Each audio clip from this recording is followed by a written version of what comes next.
Hi, welcome to RCKicks. On today's show, well, I'm going to paint up a body, but I'm going to do it using airbrushing, and I'm taking you along for the ride regardless of what happens. Now, I have never painted up a polycarbonate body with an airbrush, so we're going to see how this goes. And I kind of thought I'll just show you everything, if it goes totally out the window or if it works really well, as I have no real experience with this, so maybe you might learn from my mistakes. I'm hoping I'm not going to make any too big ones. Now, the plan is I've got my racing buggy, my team associated RC10B 6.4, and it's in the Rochester RC livery as they sponsor this whole build. And that is the blue, the white and the red to go in their logo. So the plan is, now I have a vintage body that will fit on this car. I'm going to do the same. I'm going to mask down the middle. I'm going to do blue on the outsides. Then I'm going to do white in the middle with a red stripe down the middle of that. So it kind of represents what you see here. And then I'll do the gold around the windows as well. Sounds like a lot for someone who's never done airbrushing. Not only that, I want to try and put some shading down the join so that the white looks like it's casting a shade onto the blue. Not sure how that's going to work, but we'll try. I'm going to do gold around the windows, and then the red stripe going down the middle. I'm going to have it black at the back, sort of blending in, possibly. I'm not sure if I've got any black left. We'll have to check on that. Now, the paints I picked up to do this are these Proline pre-made ones, but I went with the Pole ones. They actually, a lot of them are out of stock in the UK at the moment, so you can buy them in, there's about 3 or 4 sets you can buy, or you can buy them individually. Obviously, if you buy the set, it is a little bit cheaper. And being that I'm starting out with airbrushing, I wanted to pick up a few sets to save myself a bit of money and to get a good range. But I wanted to pick up one set that hopefully was going to be able to do this body so I can get a feel for it. And I managed to find a Pole set, and it's got the white, the red, and then it's got like a blue, slightly darker. It's not metallic, but Pole, and I think that will do it for this one. And then gold, well, I'll just do around the windows gold with the PS13 that I normally did. That shouldn't be too much of a problem. Now, I could decant it and spray it, but just for the window surrounds, it'll be easy enough to just use that tin. Now, I'm not sure how this is going to go. We'll just have to go with it. So the first thing I've got to do, I've cut out the body. It all fits. It was a real faff to find one that worked, but it does. So all I've got to do is sand down the edges a little bit, give it a good clean, and then mask up the middle. The idea is I'm going to mask the middle first. I'm going to do the blues, then the white, then the red, and then the windows finally. So I have no idea how this is going to go. Let's see. Right, let's crack on, get it clean, and get it masked up for the first paint. Please let this go all right.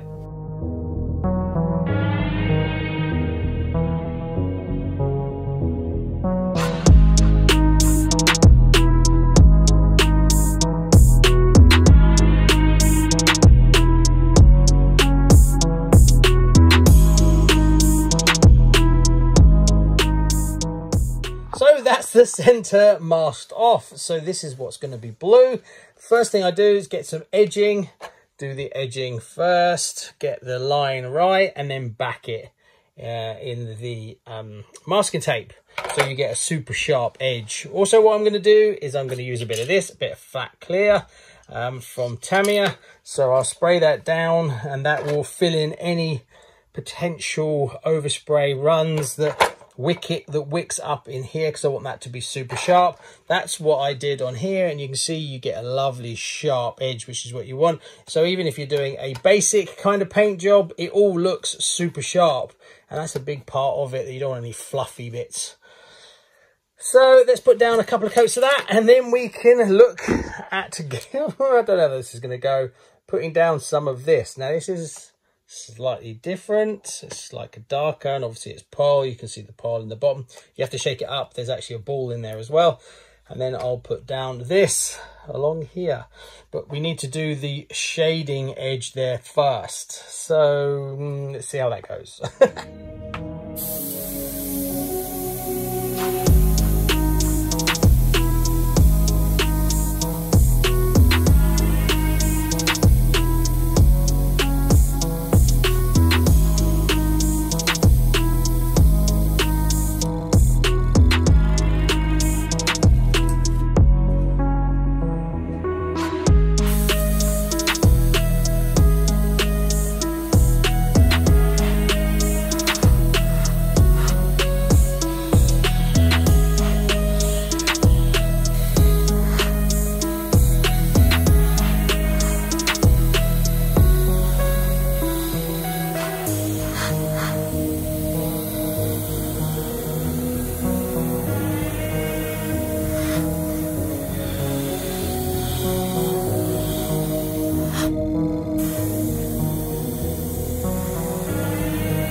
So I did the line along here and that was going okay, and then I got a bit adventurous and decided to do this line as well. It's yeah, consistency is the difficult part. Getting it to be the same all the way along, that's going to take some practice. I find it really hard to see it, so you don't know exactly where you're spraying. So what I found was a little bit better was to find it and then just go along in one big sweep. Weaving it back and forward doesn't give you consistency for sure. So it's okay. I was happy with that, and that this was a lot harder to do. Now I'm going to be doing it, backing it in blue, so hopefully a lot of this is going to disappear, because getting that, because it's a little bit choppy there. Don't know if you can see that, it's a little bit choppy there. This is all fine. And then that side, a little bit choppy here, where I made a little bit of a mistake. So let's blow it all in. Should be easy to blow it in, and it'll be interesting to see how that looks, whether it disappears completely or whether you can just about make it out. I've just cleaned out the airbrush again. So now, oh, got a little bit more to clean out. And then we'll do the blue.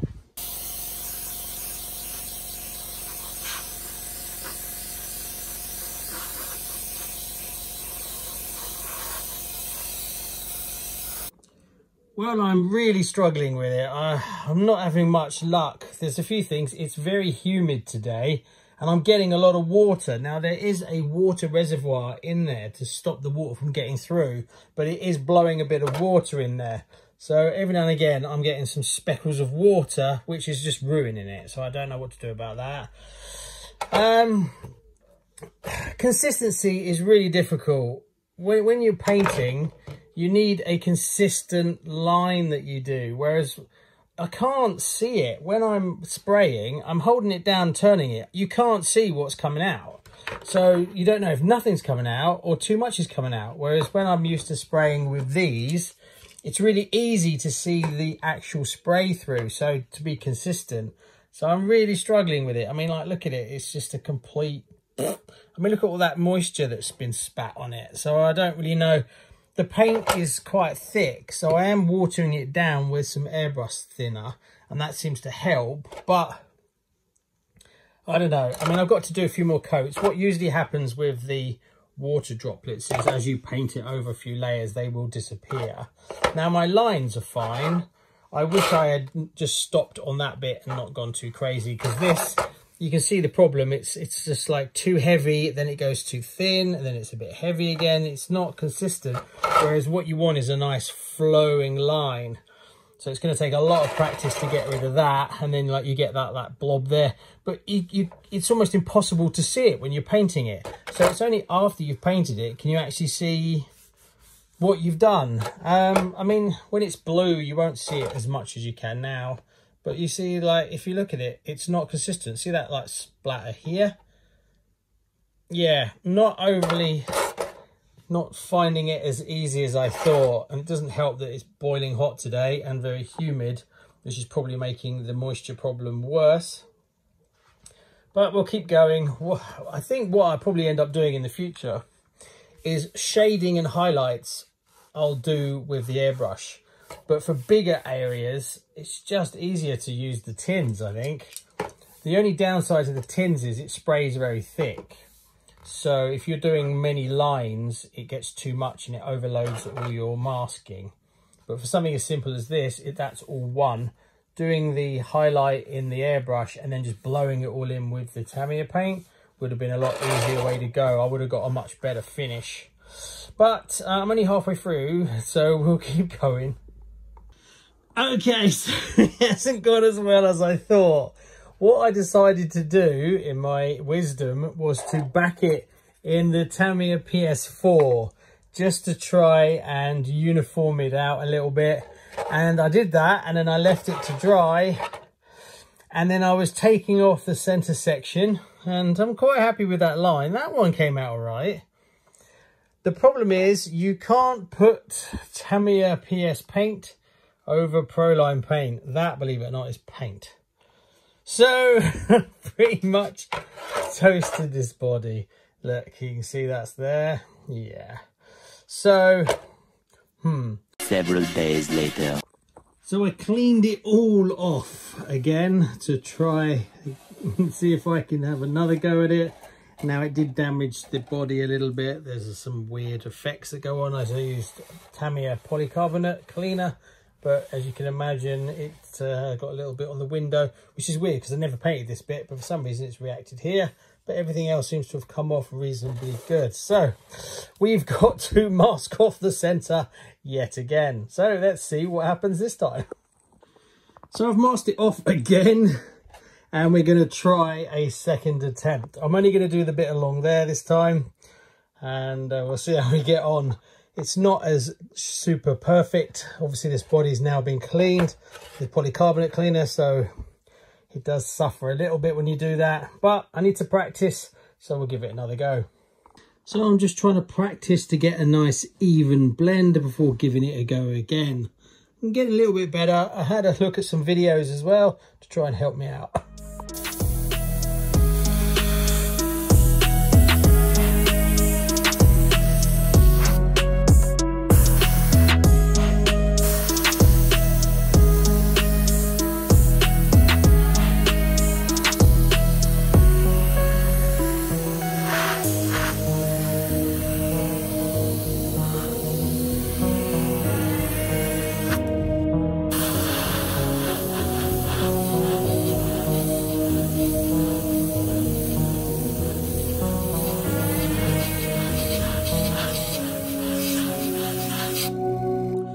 So that was a little bit more successful. I actually ended up doing the front and then blowing that in. And just by chance, I managed to get a little bit on that lip. So it's a little bit more consistent, if you can see that. So I'm happy with that. The only bit I messed up really was, I did a little bit around the back. That was okay. Messed up that side a little bit. Bit too heavy, I think. But the rest of it, I'm quite happy with that. So I'm slowly kind of figuring it out. I've kind of ruined this body as well. The shading was all, I'm happy with that. The learning to put down this paint properly without it running, I think I was putting too much thinner in it and making it too watery. So I think when you do bigger areas, you need to do it with less, so it's more thicker, and do lighter coats. So it's still the same learning curve when you're doing it with the tins, but as you can see, if I lift the light up, you can see there is some runs in there as well. So if I put a few more layers down, you will start to lose those runs that you can see as it gets backed, but it's never perfect. But I'm happy with the blending that I did. It's a lot more subtle. The transition is more subtle, but you can see that it's because the last coat I did, which I'm a bit more happy with, has more actual paint in it and less thinners. Because you can see, I think it run down there. So I think I overdid it on the thinners. But I was trying to get a thin coat, thin, large coat, and just build it up. But it ran anyway. So it's all about learning what works and what doesn't work. So a few more thicker coats has helped a little bit, but yeah, can't undo what I've done. But to get a better overlay, especially this side worked a bit better, was to make the paint thicker and to do more broad sweeps. That seemed to actually do it, but what I did before is kind of damaged. But it does help when you turn it over, when you put it down. It actually looks a bit more solid once it's on the car. So it's not totally trashed. I am a bit concerned about when I do the white, that I'm not going to just mess it up. Also, I've got some bleeds to deal with, but I'm giving the paint a little bit time to dry before taking this off. Then we'll have to see, mask off the windows, do the pole white. I'm a bit worried I'm going to mess that up, but I've sort of recovered it, I guess. If I end up with a body that actually is usable, I'll be quite happy. But we'll just keep going. It's all a part of learning, I guess. So I've just come back to it, and it's all run, which is really weird because it looked like it was about right. So that's really annoying when it looks like that. You leave it for a bit, and then you come back and it's run everywhere. So it doesn't really help. I think what I've got to do is when I lay down this kind of coat is get the hairdryer on it straight away, because I've just left it to dry and look at it. I did clean it up so it's okay, but now you can see more runs through it, so I've kind of ruined it again. So I think I'm just going to give up on there, and I'll have to strip it back again, and then maybe I'll try again. So I've cleaned it down again, and I've used up a whole bottle of really expensive body polycarbonate cleaner. Also, you know, it's starting to take its toll. I didn't get rid of all of it. I think what I'm going to do now is mask off the windows, and I'm going to smoke it, because I want to put it on the car to drive it to see how it is. I will order another one, or maybe 3, and we will try again. So let's mask off the windows, and then we'll smoke the whole car, I think. So what a nightmare, but I promised I would show you. Yeah, it's not as easy as it looks, and I don't think I was doing myself any favours either, but I have learned a few little bits and pieces. I'm just going to have to practice a lot more. There is some issues. I don't have a way of setting my PSI on that basic compressor. So I think it is pushing air too much. That's one side of it. Not overly sold on the airbrush that I've got either. I tried my other one, that was even worse, the one that sucks from below. So I'm going to look at maybe getting a different compressor and different, but I'll keep messing about with my one until I upgrade to something that's a little bit more controllable.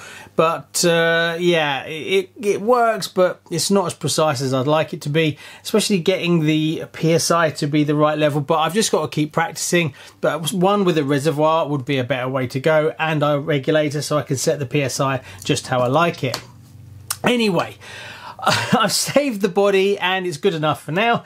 I've done it in the same style as my Cougar, so I smoked it nice and quick, nice and easy, as I want to make sure it actually functions. So when we next go racing, which is another 3 weeks away, I think it is, I want to make sure that the body actually does what it's supposed to, doesn't hit the ground, doesn't interfere with anything else that's going on inside the car.